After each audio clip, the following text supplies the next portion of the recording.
हाय guys, हे बघा आम्ही धामणगिरीच्या दुर्गादेवीची जत्रा करायला निघालो आहे. आणि इकडं तिकडं बघितलं तर लाईटिंगच खूप मस्त केलेलं होतं. माझी मुलगी आणि आम्ही सगळे इकडं तिकडं बघतच चाललेलो होतं. हे बघा लाईटिंग कुठं बघितलं तर तिथं लाईटिंगच होतं. लाईटिंग म्हणजे ते बघून असं की नाही दोन डोळे पुरे नव्हते. आणि मार्केटमध्ये जाता जाता तर पैशाची कमी असं पडत होते की नाही. पाकिटमध्ये बघून गेलो तर खरेदी एवढी काय भरपूर केलो आम्ही.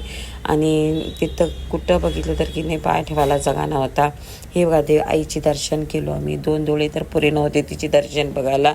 खूप छान मस्त सजलेली होती. आणि तिचं तर बाहेरचं वृंदावनचं तर नक्षं बघायला गेलो तर की नाही खूपच मस्त केलेलं मंडपचं डेकोरेशन. ते आम्ही फिरतच होतो पूर्ण. हे बघा बाहेर बसवलेली ती दुर्गादेवीची मूर्ती आहे.